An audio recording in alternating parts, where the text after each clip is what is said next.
Good morning. Ako po si Manny Viloria ng trulyrichpinoy.com at pag-uusapan po natin ngayon ang binary plan compensation.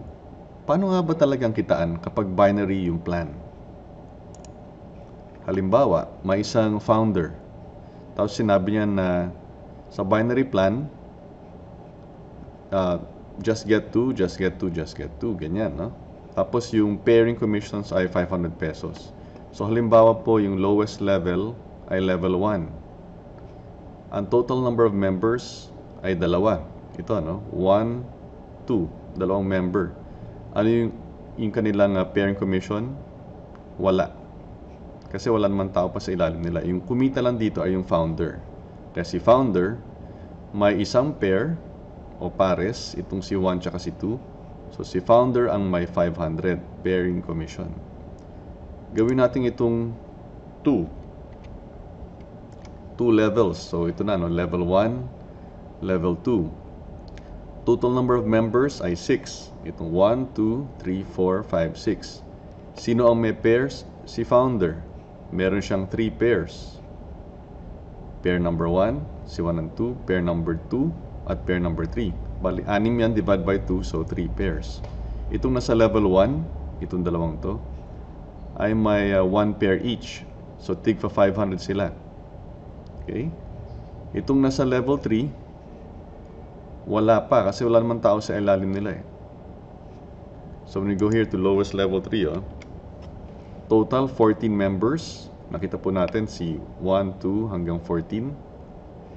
Ang meron lang pairs dito ay si 1 and 2, tsaka si 3, 4, 5, 6. Ayan po dito. Si 1 and 2 nasa level 1, may 3 pairs siya. Itong si 1 may 3 pairs. Si 2 may 3 pairs din. Kung titingnan natin si 1, no? There's 6 people under 1. So 3 pairs. Sa madaling salita, itong spreadsheet na ito ay accurate. So palakihin po natin itong levels hanggang 12. Kapag 12 levels, merong 8,190 total members. Ang ibig po sabihin yan, yung ito pong last 4,096 members, wala po silang kikitain. Okay?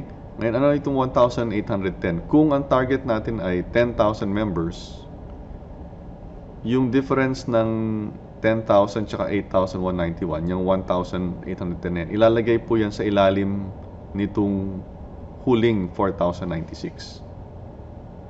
Pero kahit gawin man yun, yung pairing commission na kikitain nung last 4,094 people ay 500 pesos lang.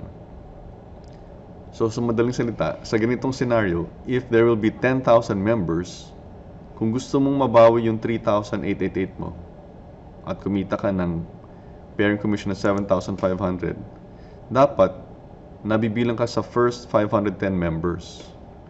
Kung hindi ka umabot sa first 510 members,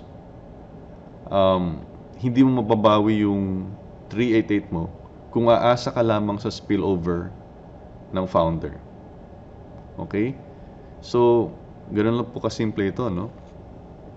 It pays to be early. Like, kung talaga ma-hit yung 10,000, itong si number 1 at si number 2, ang kikitain nila is 1 million each. So, ganun lang kasimple yun. Until the next step, ako po si Manny Viloria ng Truly Rich Pinoy na nagsasabing, invest in yourself before others will invest in you. Maraming salamat po at mabuhay tayong lahat.